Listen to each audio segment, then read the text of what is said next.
Minneapolis, thanks for stopping by. I'm Bon Burgundy. Today in studio we've got two scientists here that are going to be testing the claims of one CARB-intercept. John Moe, thanks for being here. Stephen Delane, thanks for being here. John, you want to kind of tell us what you're studying here? Yeah, for sure. So we're studying CARB-intercept, which claims to help control carbs, helps metabolize fat, and also helps support weight loss. But if you look closer at this, right after each claim, there's asterisks suggesting that something might not be right. So we just turned the bottle around and we found that these statements have not been evaluated by the FDA. So immediately we're skeptical on whether or not this lives up to its name and actually does what it's supposed to. Right. John, you want to kind of tell us how CARB-intercept works? Yeah, so in our bodies we have a digestive enzyme called amylase. And what that's supposed to do is digest starch for us.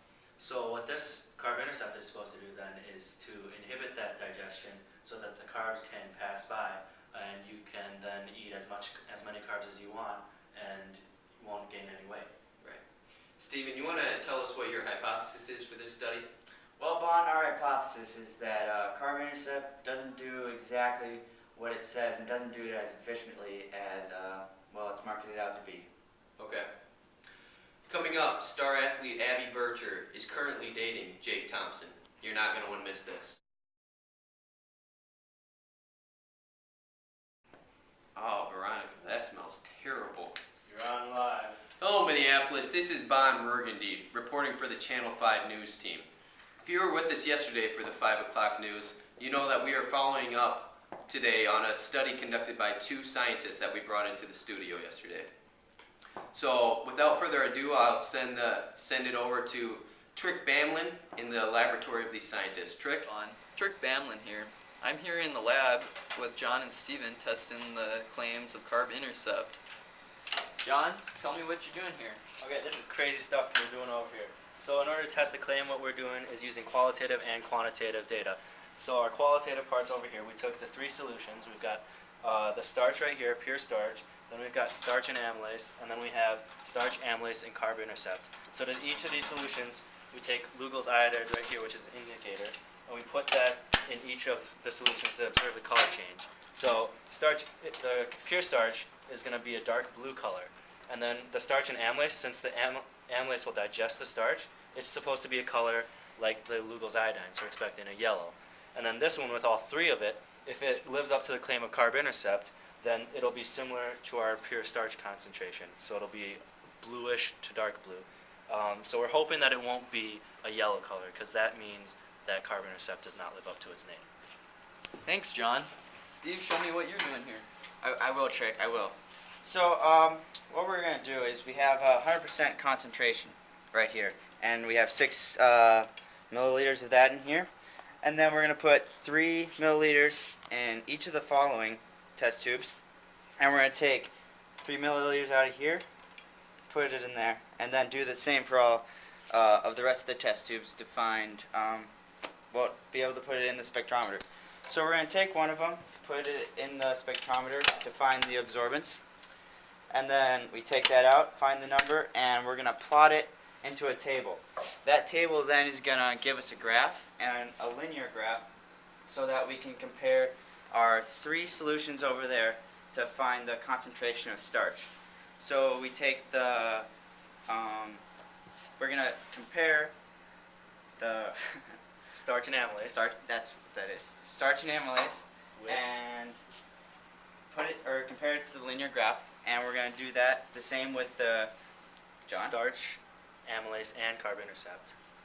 And we're going to compare it just like we did the other ones, and that's going to give us the concentration of the starch in each 3 of those. Thank you, Stephen and John. Back to you, Bon.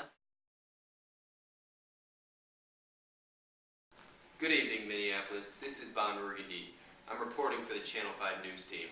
If you've been watching our show lately, you know about the study that's been conducted on CARB-intercept. In studio, again, we have the two scientists that have been doing this study. John, Stephen, thank you for all your time that you put into this study. No problem. John, what were your results of this study? So what we found is, what we did is we collaborated with other scientists from across the country, about 8 other groups, and we thought it'd be cool if they did the same procedure as us, and then we compiled our results into one big figure to get a more accurate reading and response to see if carbon accept really does what it claims, you know, because sometimes one thing isn't enough, one trial isn't enough. So what we found is that we gathered our results and compiled that into a graph with a bar graph of a percent change in the starch and amylase and the percent change in starch, amylase, and carb intercept solutions. So we set that up and we found the standard error bars, and we found that they overlapped with each other, suggesting that this data will not be statistically significant. But we'd have to run a t-test, and Stephen will explain that in a little bit. But our starch and amylase concentration was average percent change, I meant, is 51.52, whereas our starch, amylase, and carb intercept percent change was 46.87. So I think, hand it over to Stephen. Right. Stephen, why should our general public buy into this study that you've done? What kind of evidence and what kind of warrants do you have for this study that we should believe in it? Well, Bon, I think we have three main warrants for this particular study. First one would be our normalization of the study. And what we did, we normalized the time for each of the solutions to sit and such. And that way we can compare between the groups around the country and be able to have accurate data. The second reason would be our t-test. We got a t-test in our data of 0.619, and that is significantly above 0.05, which means that the data is not significant. And then our third and final one is that we had multiple replicates of the study. So we did this multiple times, and that gives us real solid data to use. Right. Okay, when you said that data wasn't significant, you meant the change wasn't significant? Yep, Oh, that okay. we can't, yep, exactly. Okay. So John, what would you do to make this study better?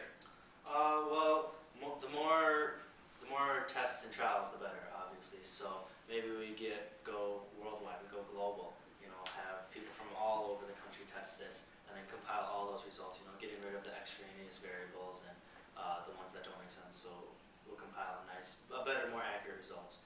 Another way is, you know, there's always error between measuring and calculating things. So we try to reduce that. Maybe get opinions, and by collaborating with more people, that would kind of naturally happen. So those two things. Right. All right, John, Stephen, we need an overall assessment done by this study. What would you tell the general public about carb intercept? From our results and our warrants, we found in our evidence, carb intercept, it works a little bit, but it's negligible. So we would recommend that, obviously it failed its claim, it doesn't live up to it.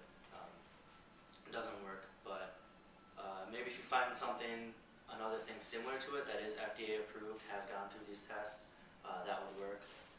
Anything from you? Well, I'd say do a little run, you know? Run a little bit, work out, you know, eat healthy. We don't need those drugs. No. Right. All right, John, Stephen, thank you for all the work that you've put into this. Thank you, Bob.